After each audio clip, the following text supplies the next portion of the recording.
Hi friends, இன்னைக்கு கதை பார்க்கலாமா?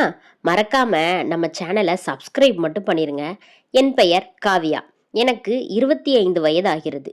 திருமணமாகி 3 மாதங்களிலேயே என்னுடைய கணவர் வேலைக்காக வெளிநாட்டுக்கு சென்றார். இந்த 3 மாதங்களில் நான் கர்ப்பமாகவில்லை. எனது சொந்தக்காரர்களில் சிலர் ஒரு குழந்தை பிறந்த பிறகு வெளிநாட்டுக்கு செல் என்று சொன்னார்கள். ஆனால் என் கணவர் வேலை பார்க்கும் நிறுவனத்தில் இருந்து கட்டாயம் வரவேண்டும் என்று சொல்லியிருந்தார்கள். அது ஒரு நல்ல நிறுவனம், நல்ல சம்பளம் என்பதால் நான் இப்பொழுது செல்கிறேன். நமக்கு என்ன வயதாகிவிட்டது? நிச்சயம் 6 மாதத்தில் விடுமுறை கேட்டுவிட்டு நான் வருகிறேன் என்றார் என் கணவர் அர்ஜுன். எங்கள் வீட்டில் என் மாமியார், நான் மற்றும் அர்ஜுனின் தம்பி விஜய் ஆகியோர் வாழ்ந்து வந்தோம். என் மாமியார் என்னை நன்றாக பார்த்து கொண்டார். என் கணவரும் தினமும் நேரம் கிடைக்கும் போதெல்லாம் வீடியோ கால் செய்து பேசுவார். உனக்கு என்ன வேண்டுமானாலும் வாங்கிக்கொள் என்று எந்த குறையும் இல்லாமல் என்னை கவனித்து கொண்டார். ஆனாலும் திருமணமாகி 3 மாதத்தில் சென்றதால் என்னால் அவரின் பிரிவை தாங்கிக் கொள்ள முடியவில்லை. எவ்வளவுதான் வீடியோ காலில் பேசினாலும் அவர் என் அருகில் இருப்பது போல் இல்லை. நான் தனிமையில் வாடிவிடக்கூடாது என்பதற்காகவே வீடியோ கால் பண்ணும் போதெல்லாம் என் கணவர் அர்ஜுன் என்னிடம் அதிகமாக அன்பு காட்டுவார். இப்படியே 2 மாதங்கள் கடந்தன. அவரின் நினைவுகள் என்னை மேலும் உணர்ச்சி வசப்படுத்தின. அவரை எப்பொழுது பார்ப்போம் என்ற ஆவல் எனக்குள் இருந்து கொண்டே இருந்தது. என்னுடைய உணர்வுகளை புரிந்து கொண்ட என் மாமியார் எனக்கு ஒரு தோழியாக இருந்தார். என்னை அவர் மகள் போல் கவனித்து கொண்டார். என் கொழுந்தன் விஜயும் ஜாலியான கேரக்டர். எப்பொழுதும் கலகலவென்று பேசிக்கொண்டே இருப்பார். அவர் வீட்டில் இருந்தால் நேரம் போவதே தெரியாது. அந்த அளவிற்கு சிரிப்பு சத்தமும் கிண்டல் கேலியும் நடந்து கொண்டே இருக்கும். ஒரு நாள் இரவு அர்ஜுன் எனக்கு வீடியோ கால் செய்திருந்தார். அத்தையிடம் பேசிய பிறகு என்னிடம் பேச ஆரம்பித்தார். நானும் மொபைலை வாங்கி கொண்டு என் அறைக்குள் சென்றேன். அவரிடம் பேசும் ஆர்வத்தில் கதவை சரியாக தாழ்பால் போடவில்லை. என் கணவரும் நானும் மிகவும் நெருக்கமாக பேசிக்கொண்டோம். உன்னை ரொம்ப மிஸ் பண்றேன்டி, நேர்ல பார்க்கணும் போல இருக்கு என்று அர்ஜுன் சொல்ல, எனக்கும் உங்களை நேர்ல பார்க்கணும், ஆசை தீர உங்களை கட்டி அணைத்து கொள்ளணும் போல இருக்கு என்று நானும் அவரிடம் கொஞ்சலாக பேசிக்கொண்டிருந்தேன். அப்போது அர்ஜுன், காவியா, உன் கூட ஒன்னா இருக்கணும் போல ஒரு ஃபீலிங் தோணுதுடி, நீ நினைச்சா இப்ப நாம ஒன்னா இருக்கலாம் என்று அவர் கேட்டார். அவர் என்ன சொல்ல வருகிறார் என்று எனக்கு நன்றாக புரிந்தது. ஆனால் புரியாதது போல், எப்படி நீங்கள் அங்கே இருக்கிறீர்கள், நான் இங்கே இருக்கிறேன், எப்படி நாம ஒன்றாக இருக்க முடியும் என்று கேட்டேன். அடியே கள்ளி, நான் என்ன சொல்ல வருகிறேன் என்று உனக்கு நன்றாக தெரியும். ஆனால் தெரியாதது போலே கேட்கிறாய். உன் புருஷனின் ஆசையை தீர்க்க மாட்டாயா என்று என் கணவர் கெஞ்ச ஆரம்பித்தார். அவரின் ஆசையை புரிந்து கொண்ட நான் அணிந்திருந்த ஆடையை சற்றே விளக்க ஆரம்பித்தேன். என் கணவர் வீடியோ காலில் என்னை ரசிக்க ஆரம்பித்தார். என்னை மெதுவாக வர்ணித்தார். அவரின் மென்மையான குரல், என் மீது வைத்திருந்த காதல், என் அழகை வர்ணித்த விதம் எல்லாமே என் உணர்ச்சிகளை தூண்டின. அவர் என் அருகில் இருந்தால் என்னவெல்லாம் செய்ய நினைத்தாரோ அதை அத்தனையையும் தன் மென்மையான குரலால் கூறிக்கொண்டே இருந்தார். கணவன் மனைவிக்குள் இருக்கும் தாம்பத்தியம் புனிதமானது. அது வெகு தொலைவில் இருந்தாலும் அழகான ஒரு உணர்வாகத்தான் இருக்கும் என்பதை அவரின் ஆசையின் மூலம் நான் புரிந்து கொண்டேன். இப்படியே எங்கள் இருவருக்கும் இடையில் கொஞ்சலும் காதலும் நடந்து கொண்டிருக்கையில் கதவு திடீரென்று திறக்கும் சத்தம் கேட்டது. அப்போது என் ஆடைகள் கலைந்திருந்தன. உள்ளே வந்தது என் கொழுந்தன் விஜய். அண்ணி என்றவாறே உள்ளே வந்தவன் என்னை அந்த நிலையில் பார்த்து அதிர்ச்சியில் நின்றான். விஜய் என் உடலை மேலும் கீழுமாக பார்த்துவிட்டு உடனே கதவை சாய்த்துவிட்டு வெளியே சென்றான். ஒரு நிமிடம் என் இதயமே நின்றது போல் இருந்தது. என் கணவர் என்னாச்சு காவியா என்று கேட்டார்.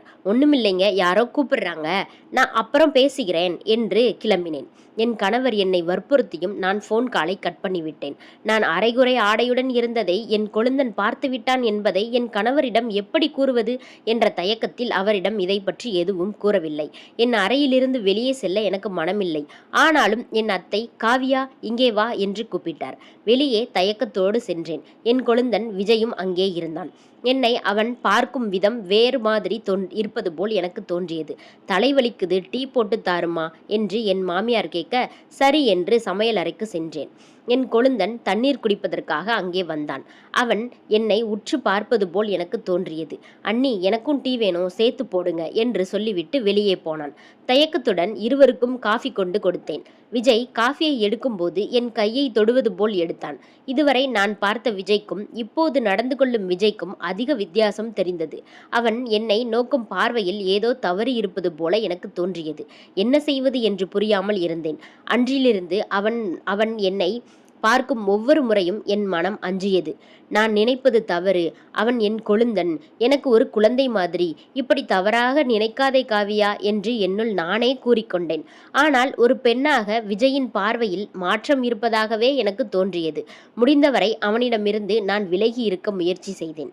அதற்கு முன்பு வரை நானும் அவனும் நல்ல நண்பர்கள் போல் சகஜமாக கிண்டலும் கேலியும் செய்து கொள்வோம். எங்கள் இருவரின் சிரிப்பு சத்தமும் அந்த வீடு முழுக்க நிறைந்திருக்கும். ஆனால் இப்பொழுது நாங்கள் பேசுவது மிகவும் குறைந்துவிட்டது. என் அத்தையே என்னிடம், விஜயுடன் இப்போது நீ பேசுவதே இல்லையா, வீடே அமைதியா இருப்பது போல் இருக்கிறது என்று ஒரு பேச்சுவாக்கில் யதார்த்தமாக கேட்டார். ஒரு நாள் இரவு வேளையில் மழை வர ஆரம்பித்தது. மாடியில் துணிகள் காய்ந்து கொண்டிருந்ததால் நான் அவற்றை எடுப்பதற்காக மேலே சென்றேன். அங்கே என் கொழுந்தன் விஜயும் இருந்தான். நான் அவனை கவனிக்காதது போல் என் ஆடைகளை எடுத்துக்கொண்டு கீழே இறங்க முயற்சி செய்தேன். ஆனால் விஜய் என் கையை பிடித்து, நில்லுங்கள் அண்ணி, உங்களிடம் ஒன்று பேச வேண்டும் என்றான். என் இதயம் வேகமாக துடிக்க ஆரம்பித்தது. என்ன இது, என் கையை பிடித்திருக்கிறாய், கையை விடு என்றேன். அவன் என் கையை விட்டுவிட்டு, ஏன் அண்ணி இப்பொழுதெல்லாம் நீங்கள் என்னிடம் பேச மறுக்கிறீர்கள்? எனக்கு ஒரு நல்ல தோழியாக இருந்தீர்கள். ஆனால் இப்போது என்னிடம் பேசாமல் ஒதுங்குவது எனக்கு கஷ்டமாக இருக்கிறது அண்ணி. என்ன காரணம்? நான் ஏதும் தவறு செய்து விட்டேனா என்று வருத்தமாக கேட்டான். என்னால் அவன் முகத்தை பார்த்து பேச முடியவில்லை. தயக்கத்தோடு நின்றேன். எனக்கு தெரியும் அண்ணி, அன்று ஒரு நாள் உங்கள் அறைக்கு நான் திடீரென்று வந்ததிலிருந்து நீங்கள் என்னிடம் பேசுவதை குறைத்து கொண்டீர்கள். நான் செய்தது தவறுதான். கதவை தட்டாமல் உள்ளே வந்திருக்க கூடாது. ஆனால் எனக்கு அப்போது சூழ்நிலை புரியவில்லை. அதற்கு வேண்டுமானால் என்னை மன்னித்துக் கொள்ளுங்கள் அண்ணி. ஆனால் இப்படி பேசாமல் இருக்காதீர்கள் என்று கண்ணீரோடு என் கொழுந்தன் விஜய் கேட்டான். அந்த நிமிடத்தில் எந்த பதிலும் அவனிடம் என்னால் கூற முடியவில்லை. தலைகுனிந்து அமைதியாக நின்றேன். அன்று நான் உங்களை தவறாக நினைக்கவில்லை. நீங்கள் என் அண்ணி. நான் எப்படி உங்களை தவறான கோணத்தில் பார்ப்பேன்? நாங்கள் சின்ன பிள்ளையாக இருக்கும்போது எங்கள் அம்மா எங்கள் முன்னாடி ஆடை மாற்றி இருக்கிறார்கள். திருமணத்திற்கு பிறகு எங்கள் அம்மாவை நீங்கள் நன்றாக பார்த்து கொண்டீர்கள். ஆனால் திருமணத்திற்கு முன்பு எங்கள் அம்மாவிற்கு உடல்நிலை சரியில்லாமல் போயிருந்தது. அவர்களால் எழுந்து நிற்கக்கூட முடியாது. அந்த சமயம் எங்கள் அம்மாவை நானும் என் அண்ணனும் தான் பார்த்து கொண்டோம்.